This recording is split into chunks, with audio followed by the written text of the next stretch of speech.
Vendredi 13 avril, bonjour à toutes et à tous et bienvenue sur Grand Littoral TV pour cette nouvelle édition du journal préparé par l'ensemble de la rédaction. En images en 8 minutes, un tour complet de l'actualité est près de chez vous sur le littoral Côte d'Opale. D'abord vos prévisions météo en cette veille de week-end. Un ciel partagé entre nuages et éclaircies, les perturbations seront quand même bien présentes tout au long de la journée. Elles laisseront parfois, on l'espère, passer quelques rayons de soleil, mais on ne sera pas non plus à l'abri de petites averses cet après-midi très localisées. Les températures, elles en tout cas, sont stables et plutôt agréables. 14 degrés à Saint-Omer et à Boulogne, 12 à Dunkerque et à Calais.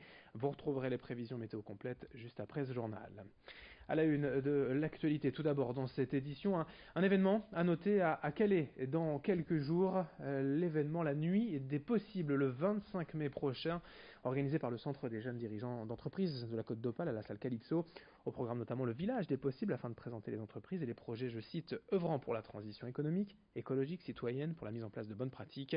Il y aura aussi des conférences avec notamment un invité spécial, l'essayiste Pierre Rabhi. Le but de la soirée, selon ses organisateurs, est de prendre du recul sur soi, se changer pour changer le monde. On écoute Laetitia Cointement, la présidente du CJ des Côtes d'Opale, pour nous, pour Grand Littoral TV, au micro de Corentin Escaillé.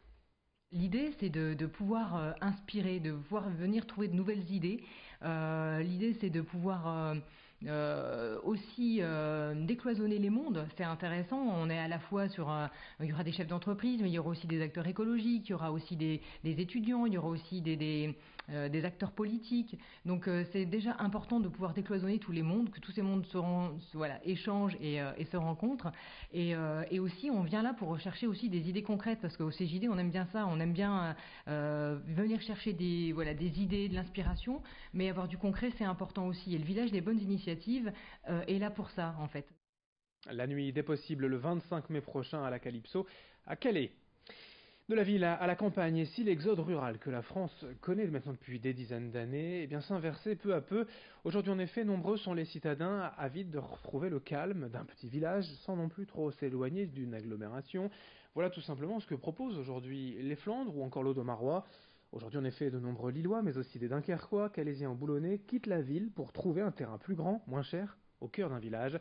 C'est en tout cas ce que constatent les agences immobilières spécialisées entre Saint-Omer, Cassel, Hasbrook ou Bailleul.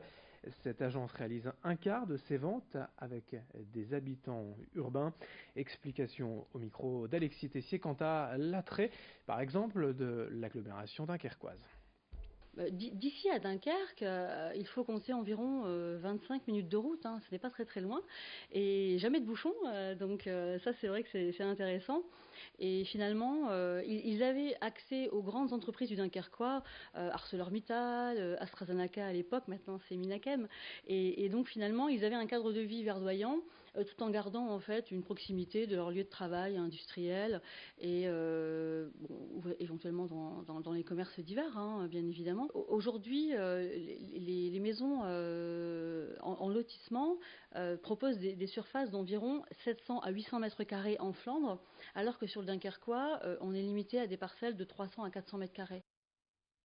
On enchaîne avec toute autre chose, le grand angle de la rédaction, aujourd'hui à la rencontre de Tom et de sa famille. Le garçon âgé de 5 ans atteint d'une forme de nanisme, mais pour lutter contre cette maladie, surtout la faire connaître du public, son papa va participer avec lui à une course caritative en juin prochain à Lyon. Reportage chez lui, dans cette famille au Portel, signé Joël Warno. À 5 ans, Tom est atteint de pseudo-achondroplasie, une forme de nanisme. Une maladie génétique rare en Europe, avec un cas sur 30 000. À l'âge adulte, Tom ne mesurera pas plus d'1,20 m. Depuis qu'ils ont découvert la maladie de leur fils, Cindy et Thomas Peuvrel ont fait beaucoup d'aménagements dans leur quotidien. Ils ont adhéré à l'association des personnes de petite taille qui les accompagne pour offrir à Tom une vie normale d'un enfant de son âge. Ça nous aide énormément parce qu'on rencontre des personnes atteintes de nanisme. Donc même pour Tom, on ne connaissait pas du tout au début cette pathologie. Donc il y a régulièrement des rassemblements, des réunions.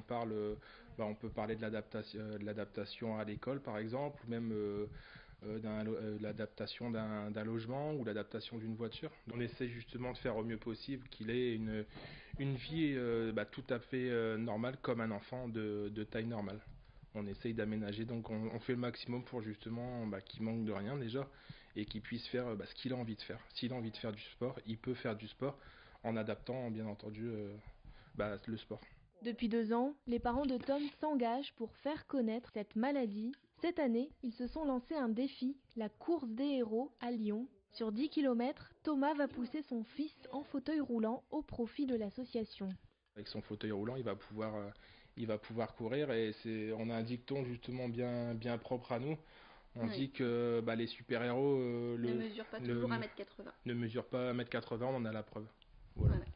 Parce que notre fils est un super-héros en fait. L'objectif de cette action, récolter des fonds pour le développement de la recherche médicale. Pour participer à cette course, les parents de Tom ont lancé une cagnotte en ligne ouverte jusqu'au mois de juin. Et puis pour terminer le portrait du jour sur Grand Littoral TV, à la rencontre d'Hervé Leroy, artisan couvreur de la région, parti sur son vélo depuis le 3 avril sur les routes du Nord, faire le tour des artisans des Hauts-de-France pour une série de reportages diffusés sur sa chaîne YouTube. À l'origine, il souhaitait contrer l'image terne, selon lui, de la région et faire découvrir, comme il le dit lui-même, les mains en or à travers 36 rendez-vous différents. Il était par exemple cette semaine au Touquet chez Alexandre Deric, artisan biscuitier, pour découvrir son atelier et ses secrets de fabrication. Et chaque jour, il parcourt ainsi une trentaine de kilomètres à vélo avec son équipe de tournage pour aller rencontrer toutes sortes de métiers d'artisans. Son périple doit durer 2 mois et près de 1000 kilomètres. Explication au micro de Corentin Escaillé. C'est bien d'avoir le temps, de pouvoir prendre le temps de faire ça. Enfin, c'est sympa.